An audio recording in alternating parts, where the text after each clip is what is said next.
Okay, so this panel is about custody. Admittedly, not the most sexy topic, but at Onramp, it's pretty much purely what we're focused on. It's our core competency, and we ultimately think it's the most important thing about Bitcoin in the sense that you could have all the conviction in the world, but if you can't properly store the asset and know that you'll actually have control and access over it at 50 years from now, sort of defeats the purpose. So I'm going to say a few words about custody and kind of what Onramp does in conjunction with BitGo and CoinCover as our partners. So for the first 15 years of Bitcoin's existence, it's really been fraught with custodial mishaps. Like that's the main pitfall. How do things go wrong in Bitcoin? It's typically custody, from misplaced private keys to exchange hacks.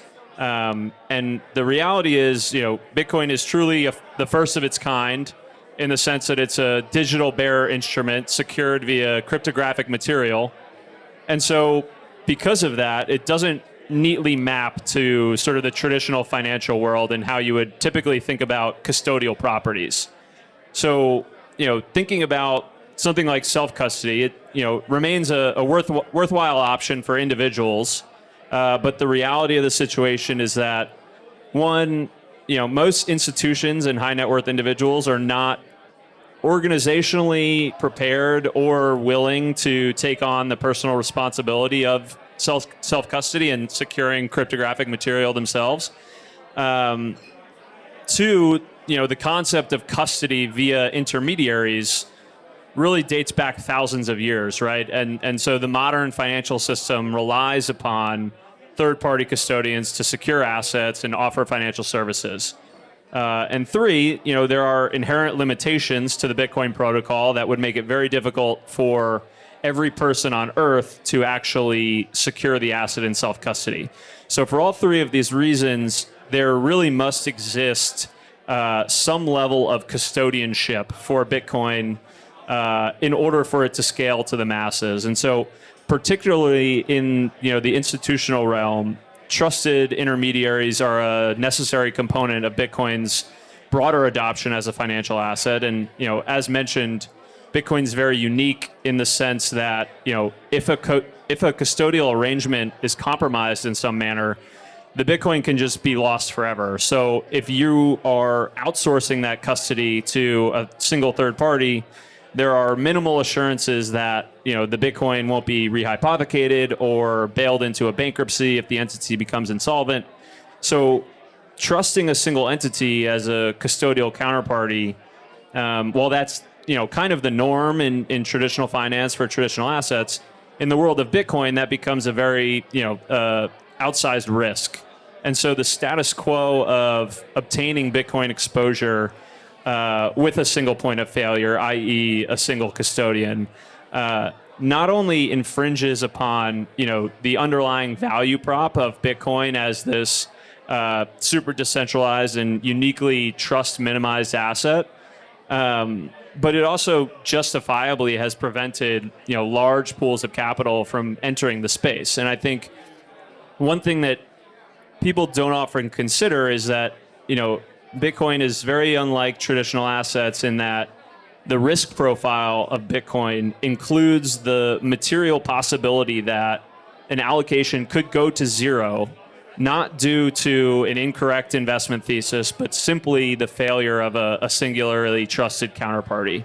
And so what we've strived to do at Onramp and through our partnerships with BitGo and CoinCover, we think that there is a better path forward for Bitcoin custody and one that can really unlock trillions in capital that's still on the sidelines. And so what we do and what we've focused our efforts on is leveraging the native properties of the protocol, so using multisig to allow us to distribute access and control over Bitcoin across multiple participants, effectively reducing the counterparty risk by an order of magnitude. So while multi-sig custody is already prevalent in the market today, in most instances, it's still one entity that holds all of the underlying keys in a multi-sig vault. So what we've really pioneered doing is actually splitting up those private keys across three distinct institutions. So Onramp holds a key, BitGo holds a key, and CoinCover holds a key. And so what that arrangement does is allows us to distribute that counterparty risk and not have a single point of failure in the setup.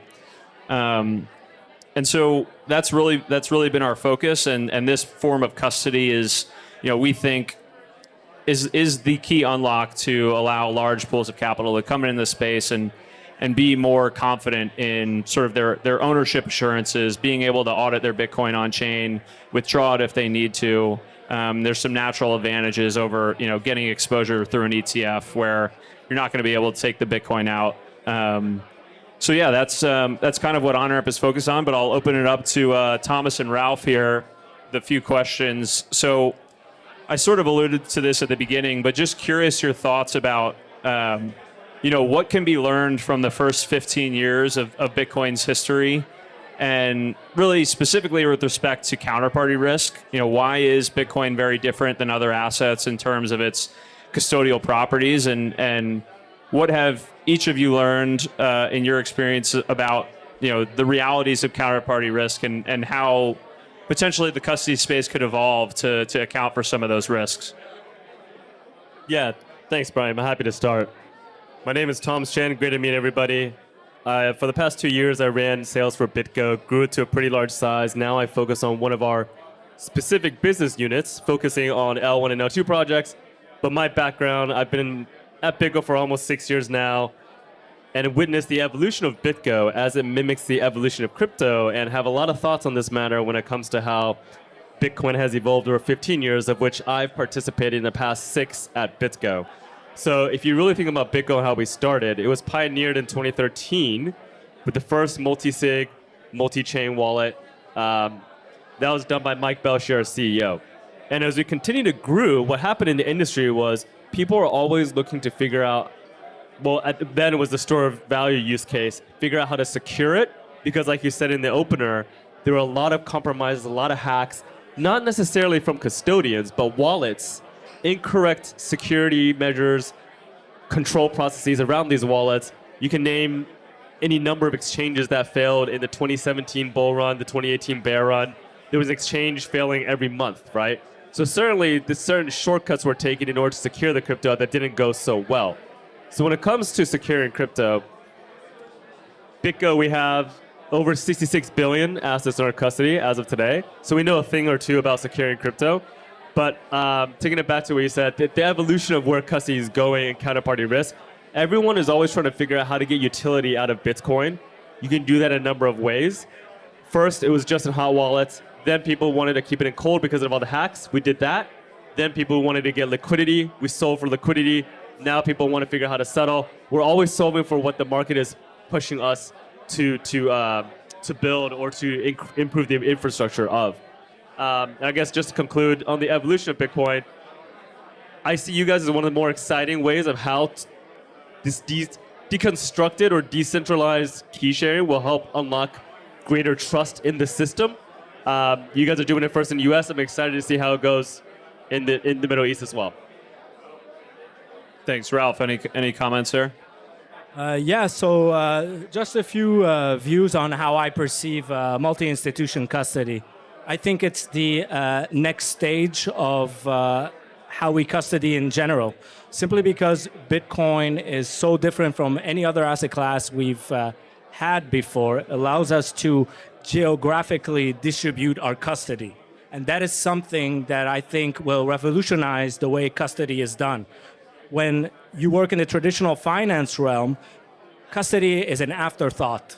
You have huge institutions that are brand names, and you just buy a stock, buy a piece of fixed income, and you don't really know where the money's being custodied. But as we've seen with Mt. Gox, FTX, what we realize is that in Bitcoin, custody is paramount.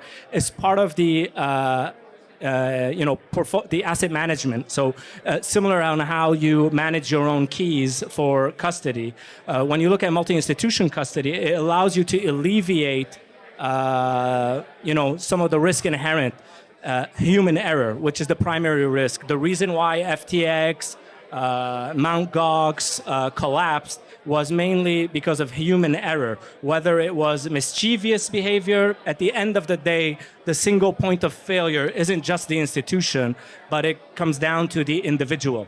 So what I like to think about, how I like to think about multi-institution custody is it's similar to Bitcoin. It's decentralized.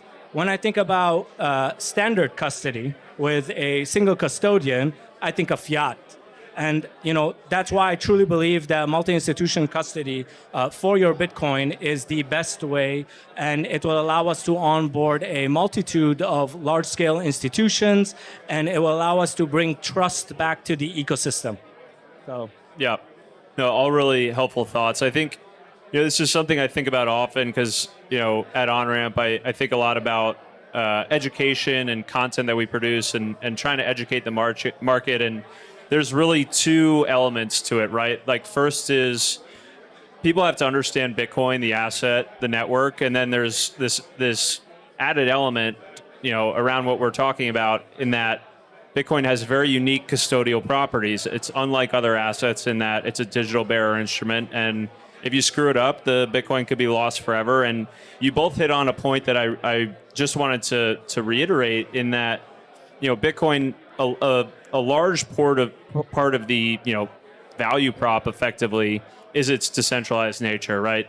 And so the fact that for the past 15 years we've kind of just been okay with re-centralizing the asset, even though a lot of its value is derived from it being decentralized and not controlled by any single entity or single party.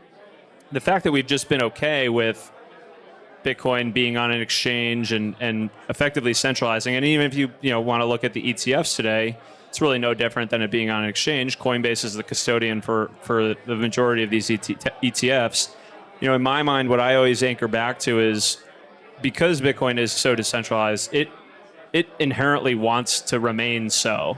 And it should if you think that that's a core part of the value prop. And I think what multi-institution custody allows is for, us to honor some of those principles in terms of the decentralization and retain some of those elements that are possible with the asset in self-custody, but not really realistic for institutions or high net worth individuals even who don't want to take on the burden of managing private keys.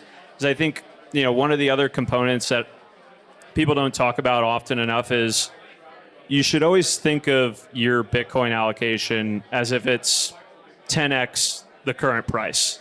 And if you're comfortable with your custody setup in that scenario, okay. But I think the mental burden of custody when you're securing your own keys, most people just think about it at the current price. But I think in reality, you should really be thinking about it. If this was 10x, would I feel comfortable managing this amount of wealth on my own? And I think for the vast majority of people that I talk to, high net worth individuals who either already have an allocation of Bitcoin or are looking to get exposed, that's just not tenable for them to have a material portion of their net wealth in their own hands effectively, where then they become the single point of failure. So curious if either of you had any thoughts on that, just around the mental burden of self-custody and why ultimately, people do need to trust institutions to some extent, but it's just a matter of, if we can arrange a way wherein you're not trusting a single entity, maybe that's a better future evolution of how this all plays out. So this is why BitGo exists, right? Our mission is literally to deliver trust in digital assets. And the way that we do that is because we see institutions coming in, but where the discrepancy that you mentioned lies is even though Bitcoin is decentralized, the risk itself and custodying it has to be internalized by the institution. I'll give you an example. In the US, usually when we go talk to institutions, we're talking banks, financial institutions, they want to eventually internalize the risk. They have two ways of doing so. They can either figure out some self-custody solution, or they could use somebody like a BitGo and you have direct custody where we own the assets on their behalf, right? The challenge in the US is there's a lot of regulation around this. One of which, a lot of banks cannot exceed a certain threshold of holdings in Bitcoin or crypto assets, number one. Number two, there's something called SAB 121, which is a guideline that says if you're a publicly traded company, you cannot hold crypto on your balance sheet, right? And therefore, they're kind of forced, they're kind of stuck between a rock and a hard place where they have to come with us. So it's beneficial for us, but they can't deposit that anything meaningful. And then if you look outside the US, what we see is a lot of, even with in Europe, Mika coming in, or in APAC especially, a lot of them are more, maybe I want to say less wary is the term, but they're a little more comfortable managing their own keys, so they tend to opt for self-managed solutions.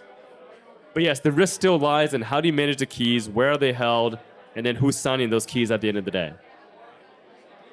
Any thoughts there, Ralph?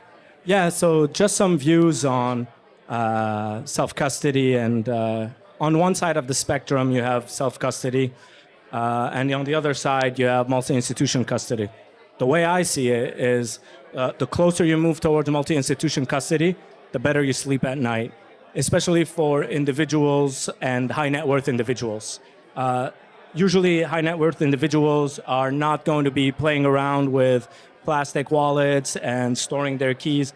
They don't have time for that. They're expecting a white glove service. Same for pension plans, endowments, and foundations. None of these are going to internalize their processes to maintain keys or create, backups and security procedures for that kind of stuff. They barely, they look for help with traditional investments. They're not tech individuals. Multi-institution custody allows us to service these individuals at a much better level through white glove service, education, and what I think people fail to see is right now, whether it's through self-custody, collaborative custody, the inheritance process. If you were a high net worth individual and you were looking to transition your wealth, God forbid something were to happen to your children, it will not go as smoothly as if you had already set up your beneficiaries through a multi-institution custody setup, such as the one that is offered by Onramp. So that's my view with regards to self-custody, moving from that side of the spectrum to multi-institution custody. I have a question for you, Ralph. So with the ETFs coming online and democratizing access to Bitcoin, right, for the common person, the lay person, why would, maybe you're targeting a different demographic, but wouldn't the natural entry point for retail flow towards the ETF? That it's a familiar construct, it's in their brokerage, right? Versus, if I wanted to do it myself, I have to figure out A, how it's done, B, how the keys are set up. That requires maybe 2 skips of knowledge. How do you see the ETFs affecting your business since it's coming? Yeah, it's a really good question. It's one we get often in the sense that it's like, are you guys upset that the ETFs got approved? And the answer is no, not at all. I think it's very clearly a net positive, not only for our business, but Bitcoin in general, in the sense that, yes, to your point, it does become the path of least resistance. It allows people to very easily dip their toe in the water of getting Bitcoin exposure. I think what we all understand on this panel, and probably most of the people in the room, is that is just price exposure, right? You don't actually own the underlying Bitcoin. You can't get it out of that vehicle. It's cash in, cash out. And so if you have a very long-term thesis on Bitcoin as global money, you're going to want access to the underlying 10, 20, 50 years from now. And so, yeah, maybe self-custody works for some people, but to your point, it's, you have to have some technical proficiency to do that. And so really what our role is having an easier solution for people who want actual ownership of Bitcoin, but don't want to deal with the key management, whether it's not feasible because they're an institution and they have an investment committee of 7 people and it's just not a palatable solution, or they don't want that burden of they become the single point of failure. But to your point, I think the ETFs are a huge positive in the sense that it allows more and more people to effectively, how I think about it is take advantage of the game theory of Bitcoin, of getting off of zero and getting exposure and saying, okay, now I'm in the game, I'm off zero, and I'm going to probably learn more about it as it becomes most likely the best performing asset in that person's portfolio. If they've never had exposure to do it, give it 4 or 5 years, it's going to be the best performing asset in their portfolio. That's going to cause them to take a second think about what it actually is and study it a little bit deeper, understand that, what I alluded to before around like maybe you actually want to own the underlying. You don't just want the price exposure that ultimately you'll have to take a cap gains hit if you want to, get that cash out effectively. Or, if you think about, again, future state of the network, whether you want to use that Bitcoin as collateral or, use it as the Lightning Network as liquidity. Like there's all these different ways where this could evolve, and in all of them sort of come back to, if Bitcoin is global money, this pristine collateral, you actually want the underlying. You don't want price exposure. So I think, medium to long term, people recognize that. But to your point, like lots of people are going to flow into the ETFs, and we've obviously already seen it over the past 3 months because it is the easy click a few buttons and you've got exposure. But again, like that's a good thing. It means more people learning about Bitcoin and dipping their toe in. So that's my take. Yeah, I'll just add. So, and I totally agree with everything you said, Brian. But even though it's a medium to long-term project, there's a lot of us, such as Brian, myself, who are actively working on educating individual investors about the benefits of multi-institution custody and being sovereign over your wealth.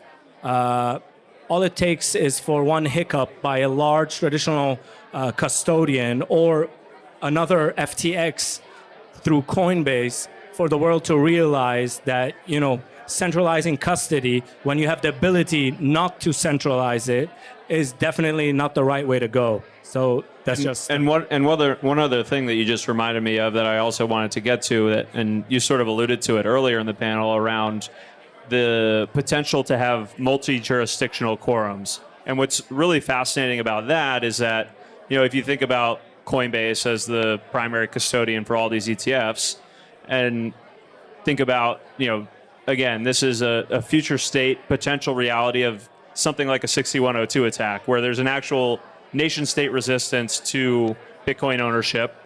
It's very easy for them to just knock on Coinbase's door and say, hey, all that Bitcoin that you custody for these ETFs, it's ours. With a multi-institution custody setup where maybe one key lives in the United States, but another key is in Dubai and another key is in Singapore, it creates a much larger barrier for any single government to say, hey, that Bitcoin's ours, sign the transaction, because they have to go and coordinate with all three of those entities outside of their own jurisdiction. So I think this is the Bitcoiner in me that's always thinking very adversarially, but like that is a potential future state, whether it's 10, 20, 50 years from now. And again, you want to honor those decentralized principles of the asset and the ability to leverage something like multi-sig, spread out the keys, and actually have them in various countries where, again, it becomes harder for a nation state to attack it. All right. Well, with that, we'll wrap it up and move on to the next panel. Thank you, guys.